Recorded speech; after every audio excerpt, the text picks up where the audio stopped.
What's up everybody, some guy who cooks here, and today we're making some pizza. I know I've done it in the past, but this is just your standard pizza. I'm not cooking everything on the griddle top first, we're just doing pizza. I finally found a dough recipe that I actually really like, and I'm gonna share that with you today. This is an aged dough, so it'll taste a lot like a sourdough crust when you're done and when it's ready. We're starting off with 400 grams of flour. I got bread flour here, and you can use the regular all-purpose flour if you want. You can use pretty much whatever, but get a good high-protein flour. Then I've also got 100 grams of semolina flour. We're gonna throw that right in with our bread flour, along with 16 grams of salt and a couple more things. But first, we wanna whisk it away. Just go ahead and get all of our dry ingredients here mixed together. There's not a ton in there, but still, we want them pretty evenly mixed. Next up, we've also got 350 milliliters of water and 1 to 2 grams of dry yeast, active dry yeast. Go ahead and put that in the water. Make sure your dry yeast is pretty fresh, because unless it's alive, it ain't gonna do the trick. You're not gonna have the pizza dough you want. It's not gonna rise like it should. But anyway, go ahead and give that a little mix. You want it very well mixed up. You want all of it into that water, and you want it to just kind of dissolve in there, and give it just a tiny bit of time to activate, just the littlest bit. If you want to add a pinch or two of sugar just to really help that yeast, feed and get stronger, then you can. Otherwise, don't sweat it. Now get yourself a spatula, and we're gonna get started in a minute here. We've got our water mixed up with the yeast. We'll go ahead and pour that in with all of our flour and salt. So here we go. Here goes nothing. Drop it, drop it, drop it. This is not a ploop, this is a sploosh. All right, so we've got all of our yeast water in there. You can see there's a little streak of yeast there. That's okay, just clean this out. You don't need every last tiny drop of the yeast, as long as you get most of it. Now go ahead and take your spatula, and you're just gonna kind of fold all the flour into the water, and the water into the flour, and all that jazz. You wanna fold it around as well as you can. Don't beat the heck out of it, but go ahead and get it all incorporated. It'll start to form a dough, and once it's good and clumpy is when we're gonna plop it out onto the surface of the counter here. Yeah, that's looking pretty good and thick. There's still some dry flour in here, which will get worked in when we work this with our hands. But in the meantime, here we go. You can see it's formed a pretty good dough here. Not completely smooth yet, but it's working pretty well. I got a little bit of stuff on the spatula. It's okay, whatever. But yeah, you're working it around. You see it's a little sticky, but there's still a fair amount of dry flour in there. And we're gonna just get all that out and onto the counter while we work it. Speaking of working it, go ahead and spread a fair amount of flour onto your surface. Use something to help it spread out. Gosh, this countertop doesn't spread the flour as well as say my cutting board for some reason, but it works. So go ahead and just get the flour spread out pretty well. You just don't want the dough sticking. And however much flour you need, go ahead and just get it, sprinkle it on around, and you're good to go. We're just working the dough here. So here we go, getting all of our dough out of this container as best we can. All of it right on top of our floured surface. And you want to go ahead and scrape everything out of this bowl. Don't leave, and no flour left behind.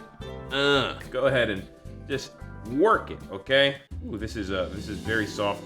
I might have added a little bit too much water, but it's gonna absorb some of the flour that's on the countertop here as well. So go ahead, like I said, knead it. Maybe I didn't say to knead it, but now I'm saying to go ahead and knead it. And make sure, go ahead and soak up some of this extra flour if you need. We'll maybe go with 300 milliliters instead of 350. I was eyeballing it a little bit, but it'll still be good. This feels good here, actually, now that it's gotten a little bit of the extra flour from here. And go ahead and you get it on your hands too, but go ahead. It's a messy process, guys. There's not much clean about making a big ball of dough like this. That's okay, because it will be clean and delicious once it makes pizza. I don't know where I'm going with this. What I like to do is kind of fold it in half, then turn it, fold it in half, turn it, fold it in half, and just give it a good working here. And this is gonna get pretty sticky, pretty soft, and you can go ahead and just keep wiping it up in the dough, in the extra flour if it gets a little too sticky like this, and just work in that flour what we're doing, we're activating the glutens. We want it to become more stretchy, and that's what, you know, one of the best parts about a good pizza dough there. We're getting all the salt, all the yeast, and all the both types of flour really incorporated into this ball. And so yeah, go ahead and work it for a minute or two until you get a nice, good, smooth, semi-sticky ball of dough. It shouldn't take too long to do that. And now, look, that nice smooth ball of dough. So this is just about ready, okay? All we need to do now is go ahead and put it back in our original container, bring it on over here, cover it with some plastic wrap, or if you have press and seal, that works great too. Whatever you do, just give it a good cover.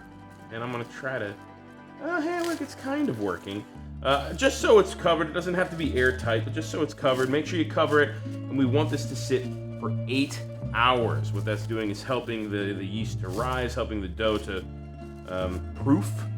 And then after it's sat for about 8 hours, what we're gonna do is we're going to age it. We're gonna age it for 3 days minimum in the fridge, okay? You need at least 3 days for it to really take on that delicious kind of almost sourdough flavor. I don't really wanna wait 3 days.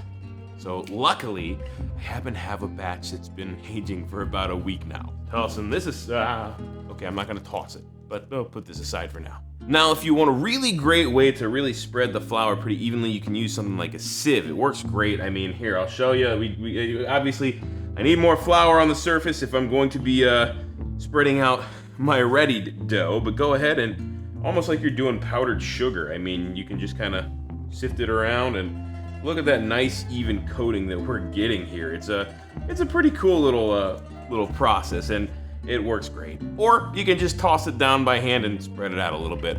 Either way, this is a little prettier, but that doesn't much matter with what we're about to do. The most important part here is just making sure you get the whole surface, because you don't want any spots where it sticks and then you tear your dough. That's just no bueno. So let's go ahead and open our dough. It's been aging, like I said, for about a week, and ooh.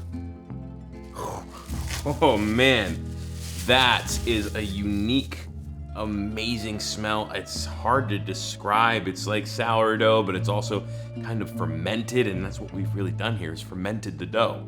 Oh, that's wonderful. Let's go ahead and get it on out of here. It's cold. It's gonna be a little bit sticky, but that's okay. Look at that, just came out as one big hunk of dough that, looking forward to working this. Okay, it's a little drier up top than on bottom, but that's okay. It's still gonna work just fine. We still got our ball of dough here that, there we go. It's, I think it's probably lost some of the air that it had in it, but that's okay. It still should just puff up just fine when we bake it. But yeah, let's go ahead and pop it on down onto our surface, and I'm gonna give it a nice press and a flip. We want that flour to really kind of coat it here, okay?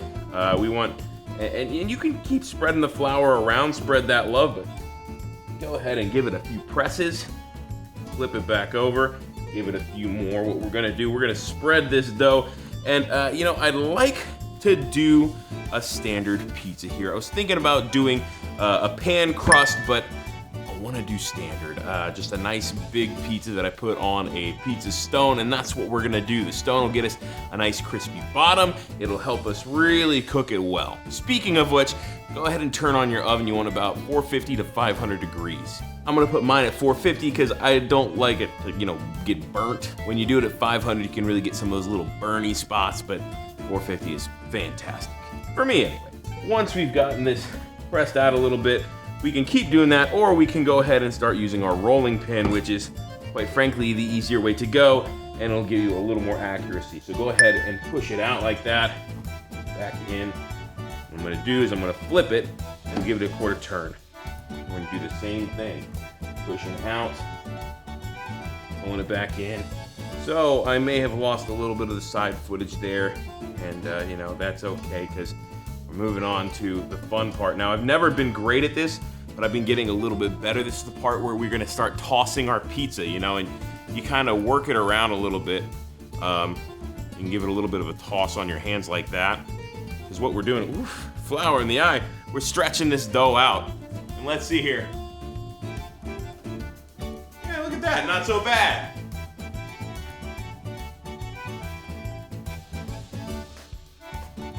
Now, I'm loving this dough. It's after sitting like it has, it's working really well. It's not sticking to itself, and it's a lot of fun to work with, guys. It's just the week-long process has turned this into a good stretchy dough that's fun to work with and not a super big pain in the butt. And I'm actually able to toss it. And what the tossing here is doing is it's really helping us not only stretch it, but help it keep a nice round shape. Now, obviously, I'm no master tosser here with the pizza dough, but I'm getting better, and it is a lot of fun, quite frankly. Almost lost it. Don't lose your dough. Now, one of the easiest ways to clean up is with the bench scraper, okay? I mean, look at this. All that powder, all that flour is just scraping right on over. We don't want to get rid of this. We're going to use it still. But in the meantime, we got a few things we're going to take care of on this surface, so I want to scooch it out of the way. Now, you've seen me use my giant pizza peel before, and it's time to use it again, but actually for pizza this time and not just a giant smash burger. I'm gonna set it right down on our surface, okay? And that way I can sprinkle on some semolina flour and put the pizza dough right down on top. That way it'll slide right off of this and onto our pizza stone, which is currently in the oven, so that it can get nice and hot. Some people use cornmeal. I use semolina flour because it's wonderful, and here we go. You don't even have to use that much. You just sprinkle some right on there. Give it a nice little waterfall like that, and it'll spread pretty evenly. And now we just drop our pizza dough right on top there, and it's good to go. You can keep trying to spread it a little bit more. So here we go. I've got about a 12-inch pizza here. I'm excited, and if you want, you can even press out toward the edges a little bit, which will help you set aside that crust a little bit. It's not necessary. It's something you can do, but it depends on how much crust you like to get. Me, I'm not a huge crust guy, to be honest with you. Stuffed crusts, hey, sure, absolutely, but I'm not a huge crust guy otherwise. I am a big sauce guy, though, which is why I'm gonna add a fair amount of sauce. What I've got here is a good pizza sauce. It's a combination of homemade marinara and some pesto. I made a pesto pizza sauce. I figured, you know what, I love pesto on pizza, but I also love a good red sauce. Why not combine them? So first things first, we're just gonna slap this on down in there. So give it a good mix so it's nice and thick. You don't want it juicing around in there. A good thick sauce is a good thing to have. And you can spread it thin or you can spread it nice and thick. Don't go too heavy. That's a lesson I've learned many times.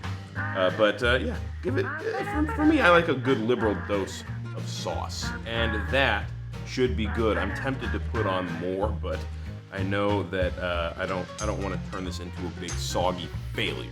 And the first thing I'm going to do is lay down a little bit of mozzarella cheese. This is a low moisture mozzarella that I just shredded myself by hand a few minutes ago, and not a ton because, you know, I mean, that's for the top of the pizza, but I want to put a little bit down in here, just a little bit that can go along with a few of the toppings. Now, the first topping I have here is some salami. This salami I actually cooked partially because it's got a lot of fat in it. I don't want all that fat for some of my salami, especially the stuff that's going under the cheese, because it's a lot of fat and it's going to create a lot more juice than we want on this pizza. I love a good juicy pizza, but we don't want it to be soup pizza. So we'll go ahead and lay out these slices. I've got 12 of them. Okay, there we go, 12. Nice and laid out like that. And I kind of did them design so I could cut this in 4 pieces if I really wanted. I'm not gonna try to do that though. I'll cut it in a standard 8.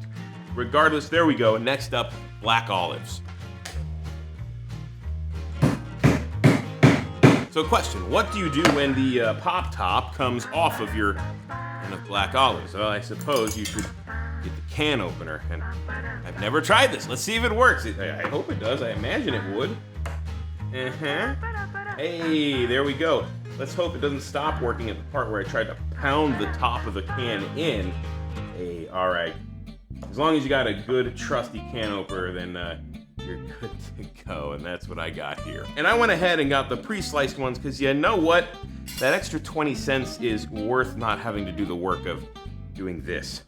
If you don't like black olives, you know, don't use them. I'm kind of experimenting with today's pizza. I'm just kind of using ingredients that I have. I don't have any pineapple, and quite frankly, I would love to add some pineapple to this pizza. I have ham. I could have made a ham and pineapple, which I love. I have bacon. I could have done a bacon pineapple, but you know what? I'm going with salami and black olive because you know what? That intrigues me. It sounds interesting. It uses up some ingredients that I have lying around, and well, I guess we'll see how it goes. I'm going to use a ton of cheese on this, though, for real, a ton of cheese. And I don't mind going a little heavy on the black olives because I like going heavy on ingredients in general, and I want to be able to taste them and feel them in my mouth and experience them and all that jazz. So go ahead and put in the comments, by the way, if you like to go heavier or lighter on ingredients, as well as sauce, cheese, toppings, whatever. Let me know in the comment section down below how you like your pizza. Do you have any favorite toppings? Do you have any least favorite toppings? And again, how light or heavy do you like to go on those toppings? I think we got enough olives there. I'm gonna start layering on more cheese now. And don't be afraid here. Pile it on pretty high, okay? Go heavy on the mozzarella. That's what pizza's all about, man. Now this isn't the pre-shredded stuff, you know, the stuff that's got all that powder on it. Now that powder doesn't really affect the flavor. It's not harmful for you. It just helps keep the cheese separate, which makes it a lot easier to put an even layer of cheese on a pizza. So maybe I should have used some pre-shredded stuff, but that's okay. I think I'm gonna like how this turns out anyway. Like I said, I like to go heavy on the ingredients and the cheese, and I really want an extra cheese here, so I'm putting almost a full pound of mozzarella on here, okay? It's a lot, but it's gonna be good. I've only got a little bit left here, and I'm tempted to use it, but I'm not going to because I got a few more little tricks up my sleeve first. First up, I've got some elephant garlic here that I'm going to slice up into some nice thin slices. I want a bunch of them, and what we're gonna do is place these right on top because you know what? I love garlic, and you know what else is good in terms of garlic is roasted garlic. I've got some black garlic I could use, but I really want to use the elephant because I'm not going for subtle flavors like the black garlic here. I'm going for bold, and while roasting the garlic will take away a little bit of that spice from the garlic, it's still going to be a very present and very wonderful flavor if you love garlic like I do. So go ahead and take these, and we're going to spread them out pretty evenly. I don't know if we'll need that whole giant clove of elephant garlic, but I'll slice up more as I need it. In the meantime, go ahead and just start laying pieces of garlic down, guys. It's nice and thin, not too thick. So these are, gosh, what can I say? It's garlic. I love garlic. Sorry, not sorry to my girlfriend. And I know this pizza looks pretty mountainous right now, but this cheese, I promise, it's going to melt down and flatten pretty well. And that outside crust should puff up pretty good. Again, I know it's been aging for a week, but it's got a fair amount of yeast in there, the good kind, and that should, you know, go up with the uncovered bits of crust. That should really puff up, right? The way pizza's supposed to happen. Look at that. Half a clove was perfect for covering this thing in a bunch of slices of garlic. But that's not all. Scooching this back over, I have a nice little cup here of garlic butter. I'm gonna start painting this onto the outside edge of our crust, okay? Because we wanna, of course we want flavored crust, guys. I mean, how could you not have a flavored crust on your pizza? And having one of these little silicone brushes is just, it's the best way to do it. I love it. It makes it so easy. I don't know if I mentioned this, but I love this show. Thanks, guys, for watching. Please don't forget to hit like, subscribe, and to comment. And, you know, if you hit that little bell, that'll make sure that after you subscribe, hit that little bell. It'll make sure you see all my episodes when they pop up. You want to get those notifications. Anyway, I'm pretty much done with this stuff, so whatever's left, just kind of drizzle it on top. And to really just kind of finish this off, I'm gonna add a few more slices of uncooked salami on top. So there we go. Almost done here. I think 2 more slices should do it. Boom. Nice and piled high. And now for the Parmesan on the outside of the crust. You can use the shaker Parmesan. I just happen to have some shredded stuff here, and that's what I'm gonna use because, hey, The fresh, well, relatively fresh, the real stuff is always better than the powdered stuff. Even though it's technically real Parmesan, this is still better, at least in my opinion, okay? And you don't have to go crazy here. Just a little bit goes a long way, and it should stick pretty well with that garlic butter. And here we have it, guys. This is our pizza. Ooh, it's a little heavy. It's nice and ready to slide onto our pizza stone right there in the oven, so let's get to it. All right, pizza. It's time to hit the stone.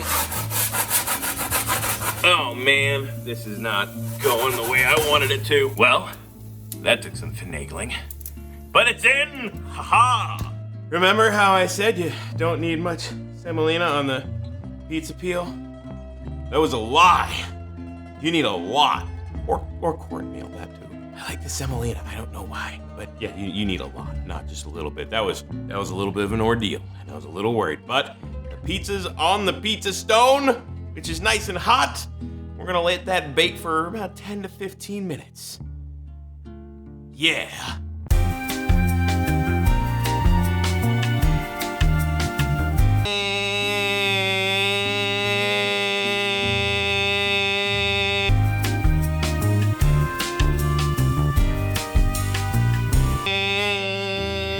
And there's the bee pizza. It's been about 15 minutes. Let's get this thing out of the oven. I'll look at it first, but let's get it out of the oven. I think it's time to pull it out. Okay, here we go. Oh yeah, that looks good. And I think this try will be a little better than the first because I'm getting under it. Ah, yep, I got under it. Did I lose any cheese? No cheese lost. Okay, here we go. Right onto our floured surface. Oh, I overshot just a little bit. All right, guys, let's bring this back a bit. Oh yeah, that bottom is nice and crispy and out. Oh, isn't that beautiful? Look at that pizza. That's gorgeous. It looks like something that you would get at a restaurant or a pizza place, whatever. I'm super excited for this. Time for Margaret to make an appearance. Are you ready, girl? I'm gonna cut it into, I'm gonna do 8 slices. Why not? That's kind of traditional, right? Okay. Right in the middle of that slice of salami there. Now, guys, if you have one of those pizza cutters, the rolling kind, that's pretty ideal. That's gonna be better than using a knife or a butcher knife or a French chef even like I'm using. That's kind of ideal. Those things, they're designed for this and they work great. But I don't have one of those, so I'm going this route, and there's nothing wrong with that. Get a nice cut here. I'm gonna get a nice little rock. Oh gosh, that's hot. I should have cut it the other direction. But I did it. Ow. It burns. Points if you catch this reference. It burns the flesh. That's 4 slices, now to turn them into 8. This is probably one of the prettiest pizzas I have ever made. I'm super excited. I'm gonna go ahead and grab this slice right here, and oh, ow! All right, guys, I'd like to bite into it, and I've burned my mouth multiple times biting into food for you before, but this may actually damage the inside of my mouth if I did, because goodness gracious, is this just unbearably hot right now. So I'm gonna play a little bit elevator music and take a little break and come right back and try the pizza.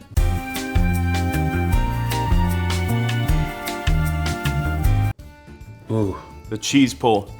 Ow, ow! Dang it! It's still hot, but I don't care. It's still hot, but I don't care. Ah. I mean, you can see that cheese pulling, right? Oh my gosh, wow. I'm gonna take a bite of the crust here, where you got the garlic butter and the Parmesan and just the plain dough. And you can hear that crunch. Wow. Tell you what, 7-day aged dough is entirely worth it. And I was thinking about just aging that one I just made for y'all in 3 days, but I'm gonna leave it a week again. Wow, I'm telling you now, the fermented dough with that kick of garlic from all that sliced garlic, all the flavors we have on here, this is remarkable. This is an excellent slice of pizza. And the sauce, by the way, Mixing the tomato sauce, which I think it was a thicker tomato sauce, it was a pizza sauce. Mixing that with pesto was an incredible decision.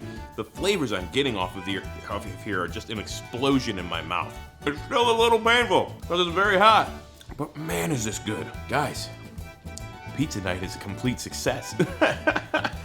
Now all I need to do is make a ton more of that dough, age it for the 7 days, and store it in the freezer. That is a great thing about pizza dough, is you can store it in the freezer.